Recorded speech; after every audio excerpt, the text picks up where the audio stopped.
ഈ നരേന്ദ്രമോദി ഗുജറാത്ത് മുഖ്യമന്ത്രിയായിരുന്ന സമയത്ത് ഗുജറാത്ത് മോഡൽ എന്ന് പറഞ്ഞ വലിയൊരു പ്രചരണം ഉണ്ടായിരുന്നു. കാണിച്ചത് വലിയ വലിയ നിർമ്മിതികളുടെ ചിത്രങ്ങളും മറ്റുമൊക്കെയാണ് കാണിച്ച് ഗുജറാത്ത് മോഡൽ, വികസിക്കുന്ന ഗുജറാത്ത്, വ്യവസായശാലകൾ, പാലങ്ങൾ, അതേപോലുള്ള സംവിധാനങ്ങളൊക്കെ കാണിക്കും. അപ്പോൾ ഇവിടുത്തെ ഇടത് വലത് മുന്നണികൾ അതിനെ പരിഹസിച്ചത് അവിടുത്തെ സാധാരണക്കാർ, റെയിൽവേ ട്രാക്കുകൾ പോലും ഇപ്പോഴും കക്കൂസാണ്, സാധാരണക്കാരുടെ ജീവിതം ദുരിതമാണ്. ഇപ്പോ പിണറായി വിജയൻ ഇവിടെ വീണ്ടും മൂന്നാമത് ടേമിൽ അധികാരത്തിന് വേണ്ടി ക്യാമ്പയിൻ നടത്തുമ്പോൾ ഇടതുപക്ഷ സർക്കാരും ചൂണ്ടിക്കാണിക്കുന്നത് റോഡുകൾ, പാലങ്ങൾ, അതേപോലെയുള്ള കിഫ്ബി പ്രൊജക്റ്റുകൾ. ഇപ്പോൾ ചാനലുകളിലൊക്കെ ലക്ഷങ്ങൾ കൊടുത്തിട്ടാണ് ഇത്തരം പരസ്യ മാമാങ്കങ്ങൾ നടത്തുന്നത്. റോഡെ നോക്കിക്കഴിഞ്ഞു കഴിഞ്ഞാൽ KSRTC ബസ്സിൽ ഫുള്ള് പിണറായി വിജയന്റെ ഫ്ലക്സുമാണ്. ഇപ്പോൾ വമ്പൻ നിർമ്മിതികളാണോ വികസന മാതൃക? ഇവിടെ സാധാരണക്കാർ, ഇവിടെ പെൻഷൻ തുക വർദ്ധിപ്പിക്കുന്നതിന് വേണ്ടിയിട്ട് സമരം ചെയ്യുന്നവർ ഇപ്പോഴും സെക്രട്ടേറിയറ്റിന്റെ കവാടങ്ങളിൽ അവിടെ സമരം ചെയ്യുന്നു. ആശാ വളണ്ടിയർമാർ അവരുടെ ശമ്പള വർധനവിന്, അടിസ്ഥാന വർഗം ഇപ്പോഴും ദുരിതക്കയത്തിൽ തന്നെ തുടരുമ്പോൾ ഈ വികസനം എന്ന് പറയുന്നത് ഈ വലിയ വലിയ നിർമ്മിതികൾ ചൂണ്ടിക്കാണിച്ച് വോട്ട് തേടുന്നു. എന്താണ് ഈ CPM ഒരു പ്രഖ്യാപിത നയമുണ്ട്, അടിസ്ഥാന വർഗത്തിന്റെ ഉന്നമനം, അതൊക്കെ അങ്ങ് ഭരണത്ത് വെച്ചോ ഇവര്? അല്ലത് പിണറായിയെ കുറിച്ച് പറയുന്നത് എന്താ? മുണ്ടുടുത്ത മോദി എന്ന്. അതായത് ഭരണത്തിൽ മുണ്ടുടുത്ത മോദിയും പാർട്ടിക്കകത്ത് ലീ ജിങ് പിങ്ങുമാണ് അദ്ദേഹം. നമ്മുടെ ചൈനീസ് ഷീ ജിങ് പിങ്ങുമാണ് അദ്ദേഹം. അപ്പോൾ ഷീ ജിങ് പിങ്ങിൻ്റെയും അതുപോലെ തന്നെ നരേന്ദ്രമോദിയുടെയും ഒരു മിക്സായിട്ടാണ് അദ്ദേഹം പ്രവർത്തിക്കുന്നത്.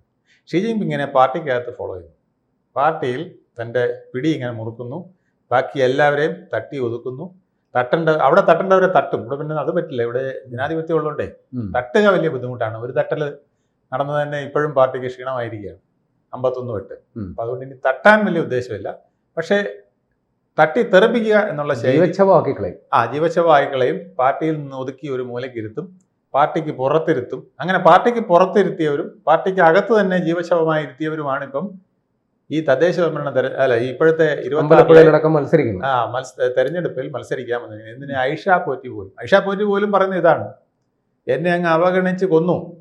അപ്പുറത്ത് സുധാകരൻ പറയുന്നതാണ്, എന്നെ അങ്ങ് ഒന്നുമല്ലാതായി കളഞ്ഞു. ഞാൻ ഈ പാർട്ടിയുടെ എന്തെങ്കിലും ആണെന്ന് വിചാരിച്ചിരുന്നെങ്കിൽ സുധാകുരൻ എന്ന് വരെ വിളിച്ചു കളഞ്ഞു. അതും ആരാ? കൊച്ചു മാക്രി പിള്ളേർ, വലിയമാരാണെങ്കിൽ തഴവിടില്ല.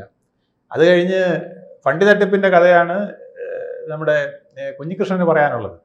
അദ്ദേഹം പയ്യന്നൂർ നിൽക്കാൻ കാരണം അതാണ്, രക്തസാക്ഷി ഫണ്ട് തട്ടിച്ചു എന്ന് പറഞ്ഞിട്ട്. അതും ആരും ചോദിക്കുന്നുമില്ല, പറയുന്നുമില്ല. ഇഷ്ടക്കാർക്കുള്ള കാര്യം ഇഷ്ടം പോലെ എന്നതായിരിക്കുന്നു. ഇപ്പോൾ TK പിന്നെ ഗോവിന്ദനും അത് തന്നെയാണ് പറയുന്നത്.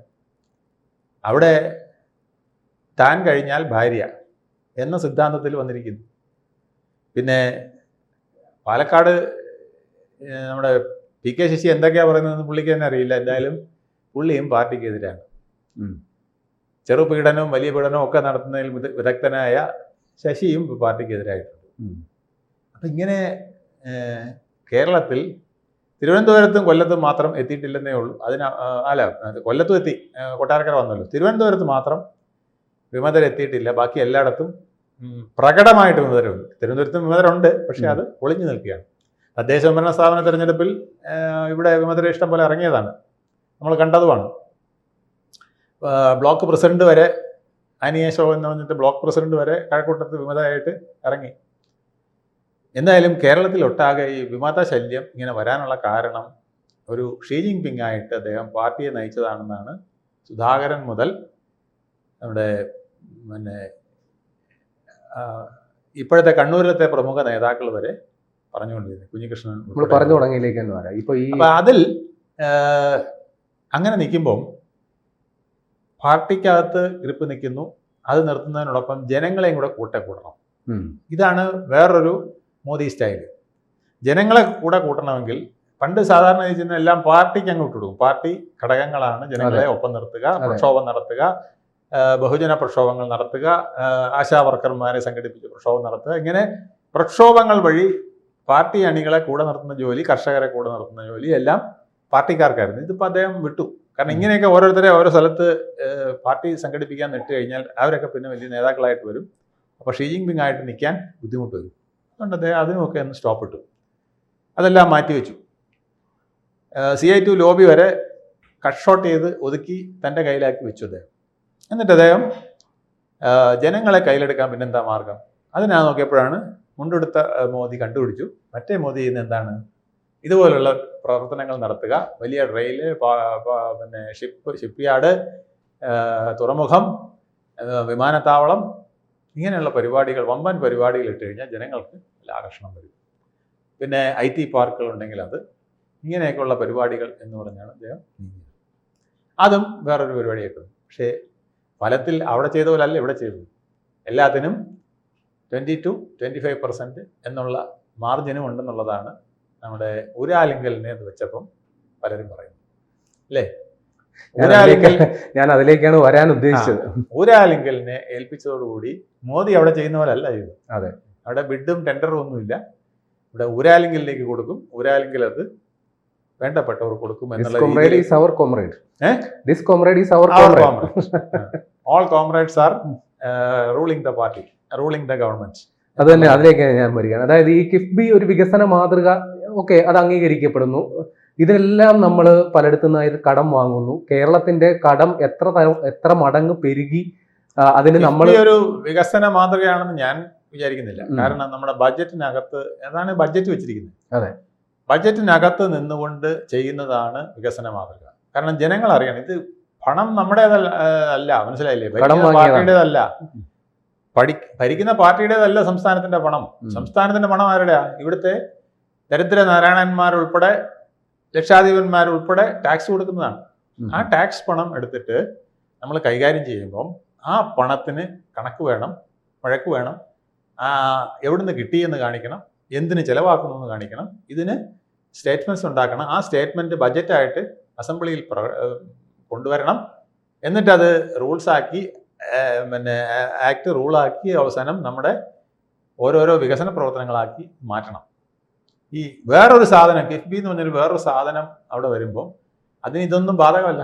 അതെ, അവിടെ എത്ര പണം വരുന്നു, എങ്ങനെ പോകുന്നു, ഇതൊന്നും ഡയറക്റ്റായിട്ട് ആരും അറിയേണ്ട പ്രശ്നമില്ല. അവിടുന്ന് ഇങ്ങനെ വരുന്നു പോകുന്നു എന്നുള്ള രീതിയിൽ വരും. അപ്പോൾ ബഡ്ജറ്റിനകത്ത് നിർത്തി പൂർണ്ണമായിട്ടും ആ രീതിയിൽ പോകണമെങ്കിൽ ബഡ്ജറ്റിലൂടെ തന്നെ എല്ലാ കാര്യങ്ങളും പോകണം എന്നുള്ളതാണ് ശരിയായ വികസനം. ഈ കിഫ്ബി വന്നതിന് ശേഷം കേരളത്തിന്റെ കടബാധ്യത 10 മടങ്ങ് പെരുകി എന്നുള്ളതൊരു വാസ്തവമാണ്. ഈ കടം തിരിച്ചു കൊടുക്കാൻ വേണ്ടിയിട്ട് നമ്മുടെ പെരക്കരം, വെള്ളക്കരം, കറണ്ട് ചാർജ്, സെസ്, മാങ്ങ, തേങ്ങ, അങ്ങനെ കട്ടാവുന്നതിനെല്ലാം നികുതി അങ്ങ് വർദ്ധിപ്പിച്ചു.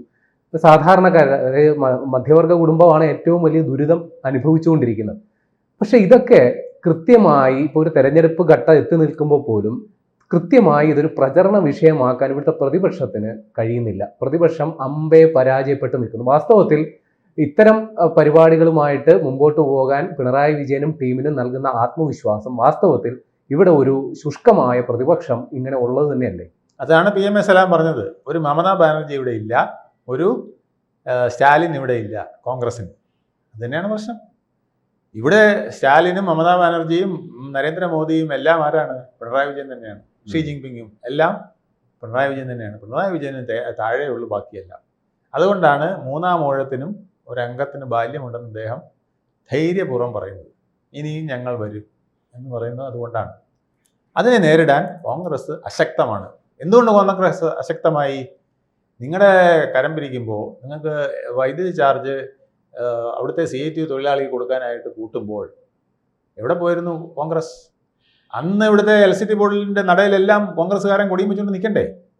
അതിന് നിൽക്കാനായിട്ട്, വെയിൽ കൊള്ളാനായിട്ട് ഇവിടെ കോൺഗ്രസിൻ്റെ ഒരു നേതാവില്ലായിരുന്നു, അണിയും ഇല്ലായിരുന്നു. അവസാന നിമിഷം വന്ന് പറഞ്ഞിട്ട് കാര്യമില്ല. നിങ്ങൾക്ക് പിന്നെ ബിൽഡിംഗ് ഫണ്ട് 1000 രൂപ ആണെങ്കിൽ 1200 രൂപയാണ് നിങ്ങൾ ക്ലീനിങ്ങിന് മാത്രം കൊടുക്കുന്നത്. പണ്ട് അങ്ങനെയല്ല. നിങ്ങൾ കൊടുക്കുന്ന ബിൽഡിംഗ് ഫണ്ടിൽ നിന്നൊരു തുക എടുത്താണ് സംസ്ഥാനത്തെ മാലിന്യ സംസ്കരണത്തിന് വേണ്ടി ചിലവാക്കിയിരുന്നത്, അല്ലേ? ഇപ്പം മാലിന്യ സംസ്കരണത്തിന് തന്നെ നഗരങ്ങളിൽ 100 രൂപ വീതം, അപ്പോൾ 1200 രൂപയില്ലേ? ബിൽഡിംഗ് ഫണ്ടിനേക്കാൾ കൂടിയ തുക. ബിൽഡിംഗ് ഫണ്ട് അവിടെ നിൽക്കുകയാണ്, അതും കൂട്ടിയിട്ടുണ്ട്. ബിൽഡിംഗ് ടാക്സ്, ബിൽഡിംഗ് ഫണ്ടല്ല, ബിൽഡിംഗ് ടാക്സ് അങ്ങനെ കൂട്ടിയിട്ടുണ്ട്. അതിന് പുറമെ ഈ തദ്ദേശ സ്വയംഭരണ സ്ഥാപനങ്ങളിലെ ക്ലീനിങ്ങിനായിട്ട് വേറൊരു തുകയും കൂടി ഈടാക്കുകയാണ്. അപ്പം ടാക്സ് ഏതാണ്ട് 200% ആക്കിയതിനാണ്. ടാക്സ് 25% കൂടുതൽ കൂട്ടരുതെന്ന് ഹൈക്കോടതി വിധിയുണ്ട്. അപ്പം അതിനെ മറികടക്കാനാണ് പ്രത്യേകമായിട്ട് ഒരു ടാക്സ്.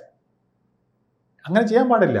കാരണം തദ്ദേശഭരണ സ്ഥാപനങ്ങളിൽ നമുക്ക് ഭൂനികുതി അല്ലെങ്കിൽ ബിൽഡിംഗ് ടാക്സ്, പ്രൊഫഷണൽ ടാക്സ് ഇങ്ങനെയുള്ള കാര്യങ്ങളുണ്ട്. ഈ ടാക്സുകളാണ് പിന്നെ അതിൽ ഭൂനികുതി ഇതിൽ പെടുന്നതല്ല. ബിൽഡിംഗ് ടാക്സ്, പ്രൊഫഷണൽ ടാക്സ്, ഇങ്ങനെയുള്ള എന്റർടൈൻമെന്റ് ടാക്സ്, ഇതൊക്കെയാണ് തദ്ദേശഭരണ സ്ഥാപനങ്ങളുടെ വരുമാനം. ആ വരുമാനത്തിന് പുറമെ അതെല്ലാം ഇൻക്രീസ് ചെയ്തിട്ടുണ്ട്. ഈ ടാക്സുകളെല്ലാം ഇൻക്രീസ് ചെയ്തു. ബിൽഡിംഗ് ടാക്സ് ഇൻക്രീസ് ചെയ്തിട്ടുണ്ട്, പിന്നെ പിന്നെ പിന്നെ വിനോദ നികുതി ഇൻക്രീസ് ചെയ്തിട്ടുണ്ട്, ലാൻഡ് ടാക്സ് ഇൻക്രീസ് ചെയ്തിട്ടുണ്ട്, രജിസ്ട്രേഷൻ ടാക്സ് ഇൻക്രീസ് ചെയ്തിട്ടുണ്ട്, മദ്യത്തിൻ്റെ വില കൂട്ടിയിട്ടുണ്ട്, ലോട്ടറിയുടെ വില കൂട്ടിയിട്ടുണ്ട്, എല്ലാം കൂട്ടിയിട്ടുണ്ട്.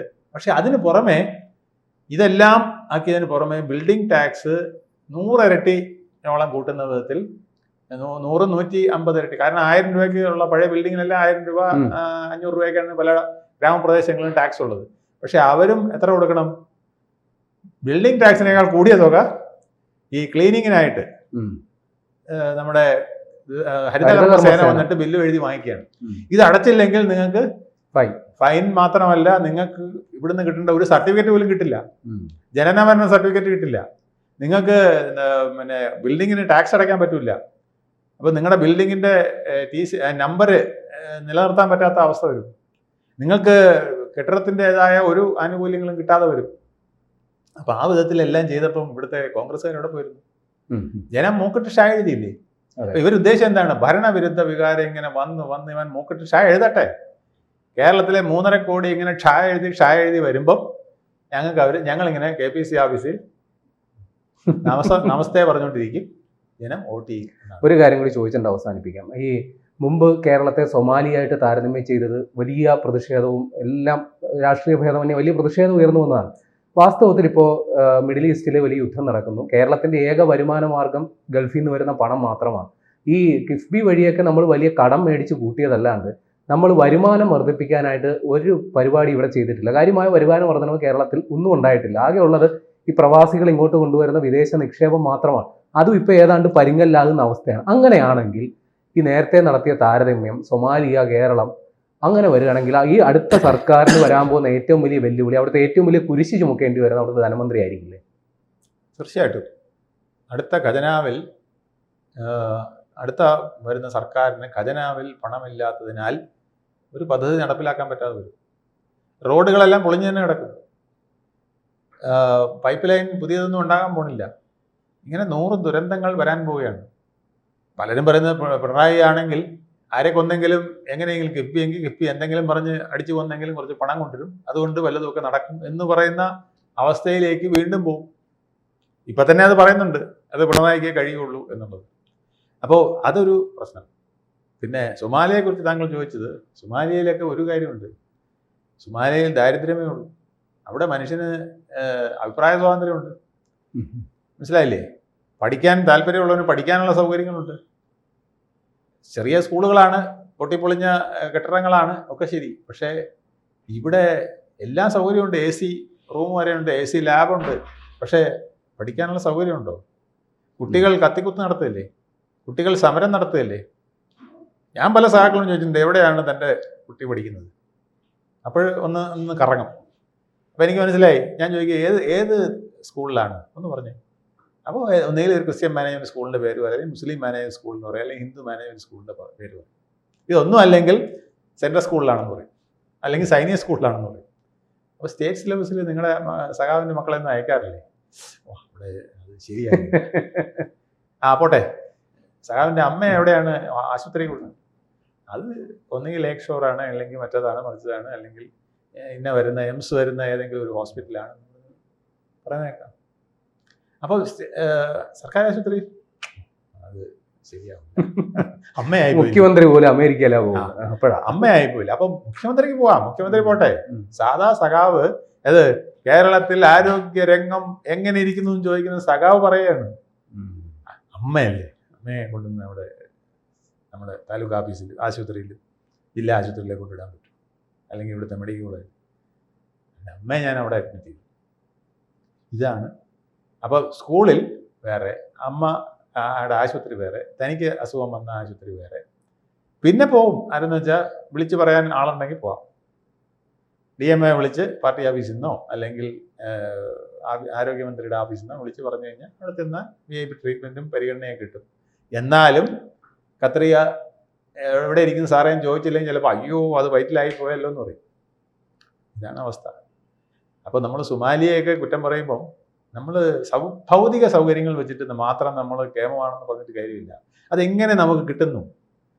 ജനത്തിന് ലിവിങ് കണ്ടീഷൻ അവിടെ ഗോവിന്ദ മാഷ് നടത്തിയ പോലെ ഹാപ്പിനെസ് ഫെസ്റ്റ് നടത്തുമ്പോഴേ നമ്മൾ ഹാപ്പിനെസ് ഫെസ്റ്റ് അല്ല വേണ്ടേ, ഹാപ്പിനെസ് ആളുകൾക്ക് ഫീൽ ചെയ്യാനുള്ള സൗകര്യം ഉണ്ടാക്കി കൊടുക്കാൻ വേണ്ടേ. ഒരു സർക്കാർ ഓഫീസിൽ വന്നാൽ മര്യാദയ്ക്ക് പെരുമാറുന്ന ജീവനക്കാർ, ഒരു പോലീസ് സ്റ്റേഷനിൽ ചെന്നാൽ അവിടെ ഒരു അതിർതർക്കം പരിഹരിച്ച് വിടുന്ന ഒരു പോലീസുകാരൻ, അല്ലെങ്കിൽ രണ്ടുപേര് തമ്മിലുള്ള അടിയാണ്, എടാ നീ മേലെ അയാളെ തൊട്ട് പോരെന്ന് പറയുന്ന ഒരു പോലീസുകാരൻ ഉള്ള അവസ്ഥ ഇങ്ങനെ ഉണ്ടായിരുന്നു. ഈ നാട്ടിൽ ഇതൊക്കെ നടന്നിരുന്നതാണ്.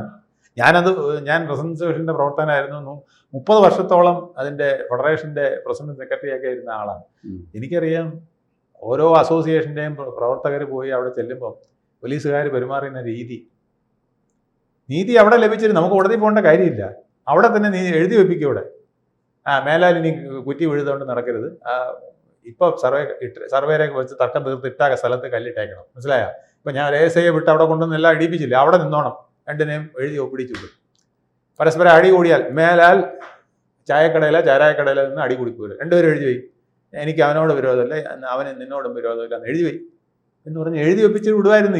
ഇതാണ് ഏറ്റവും വലിയ കോടതി, ഇതാണ് ഏറ്റവും വലിയ നീതിന്യായ വ്യവസ്ഥ. അത് പോയില്ലേ? ഇന്ന് പോലീസ് സ്റ്റേഷൻ ചെന്ന് കഴിഞ്ഞാൽ തിരിഞ്ഞു നോക്കുന്നില്ല. ആഭരണം മോട്ടിച്ചെന്ന് പറഞ്ഞാൽ അത് ഇവിടെ എത്ര പവൻ്റെയാണ്? 10 പവൻ. ഇവിടെ 2 കോടിയുടെ രാജ്ഞിയുടെ നിന്ന് പോയെന്ന്, പിന്നെയാണ് ഇനി നിന്റെ 2 പവൻ്റെ ഓടുന്നു, അത് ഞങ്ങൾ പിന്നെ നോക്കാം എന്ന് പറയും. ഈ അവസ്ഥയിലേക്ക് നമ്മൾ എത്തിപ്പോയി. പലപ്പോഴും പോലീസ് സ്റ്റേഷനകത്ത് ആൾക്കാർക്ക് സംരക്ഷണം കിട്ടുന്നില്ല എന്നുള്ളതാണ്. പോലീസുകാർക്ക് സംരക്ഷണം കിട്ടുന്നില്ല, അതിനകത്ത് കയറി കുത്തുകയാണ്. പിന്നെ ചായ കുടിക്കാൻ ASI ഇറങ്ങുമ്പം വെളിയിൽ നിന്ന് പ്രതി കുത്തുകയാണ്. കുത്തുകൊണ്ട് ചാവാതിരിക്കാൻ ചുമട്ടുതൊഴിലാളി ഓടിച്ചെന്ന് പിടിച്ചു മാറ്റുകയാണ്. തോർത്തൊക്കെ തോളിലിട്ട് തലക്കെട്ടുമൊക്കെ ആയിട്ട് ചെന്ന് ചുമട്ടുതൊഴിലാളിയാണെങ്കിൽ പിടിച്ചു, സാറിനെ അങ്ങനെ ചെയ്യല്, മാറിയില്ലടാ എന്നും പറഞ്ഞ് പ്രതിയെ പിടിച്ചു മാറ്റി SIയെ രക്ഷിച്ചു വിടുന്നത് ചുമട്ടുതൊഴിലാളിയാണ്. ഈ അവസ്ഥയിലേക്ക് നമ്മൾ വന്നില്ലേ? അപ്പം ഇങ്ങനെ ഒരുപാട് പ്രശ്നങ്ങൾ കേരളത്തിലുണ്ട്. ഈ പ്രശ്നങ്ങൾ എവിടെയാണ്, ഏത് KPCC ആണ്, ഏത് DCC ആണ്, ഏത് മണ്ഡലം കമ്മിറ്റിയാണ്, ഏത് നേതാവാണ് പരിഹരിച്ചിരിക്കുന്നത്? ഇതെല്ലാം ജനത്തിൻ്റെ തലയിൽ ഇട്ട് കൊടുത്തിട്ട് ഈ ഇലക്ഷൻ്റെ തലേ ദിവസം മൈക്കിലൂടെ പറഞ്ഞുകൊണ്ട് നടക്കും. പോലീസ് സ്റ്റേഷനുകൾ നിങ്ങൾക്ക് കയറാൻ പറ്റാതായി, വിദ്യാഭ്യാസ സ്ഥാപനങ്ങളിൽ വിദ്യാലയങ്ങളിൽ പഠനം നടക്കുന്നില്ല, പുസ്തകം കറക്റ്റ് സമയത്തും കിട്ടുന്നുണ്ട്. ജൂണിലെ പുസ്തകം ഇപ്പോഴേ വന്നെന്ന് വിദ്യാഭ്യാസ മന്ത്രി പറഞ്ഞു കഴിഞ്ഞു, പലയിടത്തും പോസ്റ്റർ ഒട്ടിച്ചിട്ടുണ്ട്. കേരള ചരിത്രത്തിൽ ആദ്യമായിട്ട് ജൂണിൽ പോലും പുസ്തകം വരില്ല, പക്ഷേ ഞങ്ങൾ ജാനുവരിയിലെ പുസ്തകം സ്കൂളിൽ അടുത്ത വർഷത്തെ സിലബസ് റെഡി. അതുകൊണ്ട് കാര്യമില്ല. സ്കൂളുകളുടെ പ്രവർത്തനം എങ്ങനെ, അധ്യാപകർ എങ്ങനെ അവരോട് സമീപിക്കുന്നു, ഇതെല്ലാം പ്രധാനമാണ്. കഞ്ചാവ് അവിടെ വിൽക്കുന്നുണ്ടോ? എത്ര കുട്ടികൾ കഞ്ചാവിന് അടിമയായി പോകുന്നു? നമ്മുടെ കലാലയങ്ങളിൽ കഞ്ചാവ് വിൽപ്പന എങ്ങനെ തുടരുന്നു? ഇതൊക്കെ അവസാനിപ്പിക്കണ്ടേ? എങ്കിലല്ലേ ഇത് സൊമാലിയ അല്ലാതാവുള്ളൂ. അപ്പം നമ്മൾ സൊമാലിയ അല്ല എന്ന് പറയുന്നത് പെയിന്റ് നോക്കിയാണ്, നമ്മുടെ കെട്ടിടങ്ങളുടെ പെയിന്റ് നോക്കിയാണ്. അത് ഒരാലിങ്കലിന് പൈസ കൊടുത്തിട്ടുണ്ട്, അവർക്ക് ഇത് കാണിച്ചില്ലെങ്കിൽ ബില്ല് മാറാൻ ഒക്കില്ല. ശബരിമല ബില്ല് മാറിയ പോലെയാണ്. ഒരു കണക്ക് കൊണ്ടുവരും, പിന്നെ അത് കഴിഞ്ഞിട്ട് വേറൊരു കണക്ക് കൊണ്ടുവരും, ജനം അറിഞ്ഞാൽ പിന്നെ വേറെ ഒരു കണക്ക്. അല്ല, അത് തെറ്റിപ്പോയി, പെട്ടെന്ന് തെറ്റിപ്പോയി. 10 കോടിയല്ല കേട്ടോ, അത് 1 കോടിയായിരുന്നു. ചുരണ്ടി എഴുതും. എങ്ങനെ ചുരണ്ടി എഴുതാൻ പറ്റുന്നത്? 10 കോടി ചിലവാക്കിയവൻ 10 കോടിയും തന്നേ പറ്റുമെന്ന് പറഞ്ഞു നിൽക്കും അല്ലേ? 10 കോടി 1 കോടി ആക്കണമെങ്കിൽ 9 കോടി അവൻ്റെ പോക്കറ്റിലുണ്ടെന്നല്ലേ അർത്ഥം.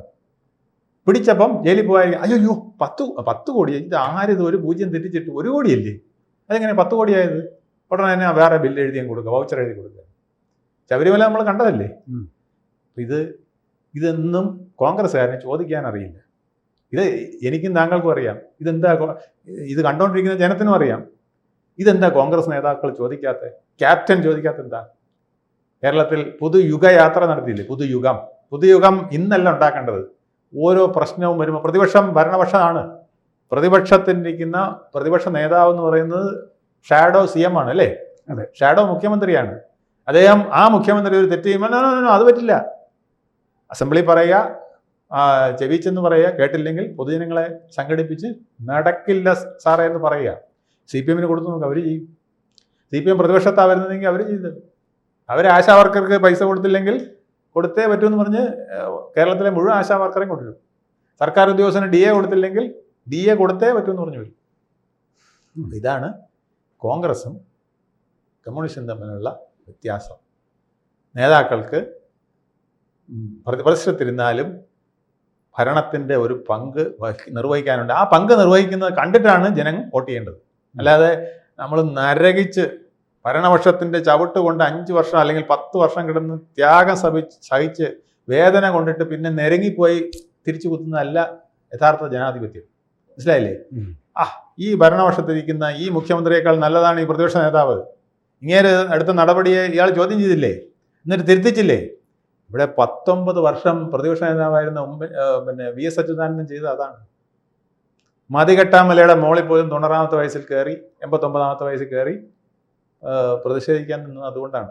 80ാമത്തെ വയസ്സിൽ കയറി പ്രതിഷേധിക്കാൻ നിന്നത് അതുകൊണ്ടാണ്. 80കൾക്ക് ശേഷവും 80 വയസ്സ് കഴിഞ്ഞിട്ടും അദ്ദേഹം മുഖ്യമന്ത്രിയായത്. ആദ്യം അദ്ദേഹം മുഖ്യമന്ത്രി 82 വയസ്സിലും കണ്ടാണ്. 90ാമത്തെ വയസ്സിൽ അദ്ദേഹത്തിന് മുഖ്യമന്ത്രി ആവാനുള്ള ആംബിയർ ഉണ്ടായിരുന്നു. പിന്നെ അദ്ദേഹത്തിനെ എല്ലാവരും കൂടെ നിരുത്സാഹപ്പെടുത്തി കൊച്ചാക്കി സുധാകരന് പറ്റിയ പോലെ GSന് പറ്റിയ പോലെ VSന് പറ്റിയതാണ്. അദ്ദേഹം മാനസികമായി മടുത്തുപോയി.